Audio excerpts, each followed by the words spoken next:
Hey guys, I wanted to check in on this one day belated Earth Day to share some reflections about how getting out in nature, how the natural world can help to shift and widen our perspective a little bit.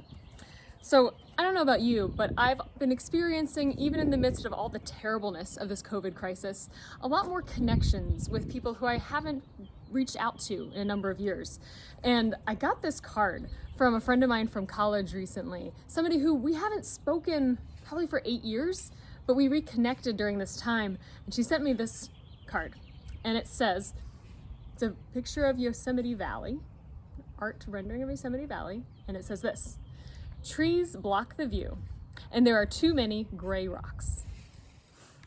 So this is a postcard made from an Instagram account called Subpar National Parks. There's like 35 of these different sort of cards where an artist took words from 1-star Yelp and Google reviews of national parks and made them into art. So you should check it out, Subpar National Parks on Instagram. It's really funny. But it made me think of how we live with perspective and how we may sometimes have a very narrow perspective, a really limited perspective, and there are ways to widen our perspective.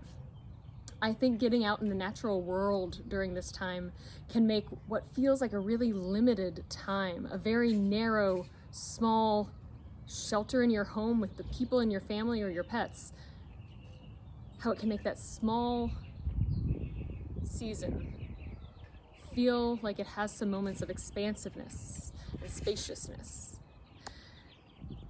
And this same friend, Rachel, also shared a poem recently. She's also an English major, and so I've appreciated what she shares and the poetry that she curates these days. And it's a good Earth Day poem that also is about perspective and how sometimes we might slow down to notice good things, to fall into a rhythm with people that we love and are connecting with well. So this is by a poet named Fatima Asghar, and the title is, "I don't know what will kill us first, the race war or what we've done to the earth. So I count my hopes. The bumblebees are making a comeback, one snug tight in a purple flower I passed to get to you. Your favorite color is purple, but Prince's is orange, and we both find this hard to believe. Today the park is green. We take grass for granted. The leaves chuckle around us.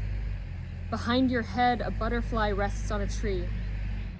It's been there our whole conversation. By my old apartment was a butterfly sanctuary where I would read and 2 little girls would sit next to me. You caught a butterfly once but didn't know what to feed it, so you trapped it in a jar and gave it to a girl you liked. I asked if it died. You say you like to think it lived a long life.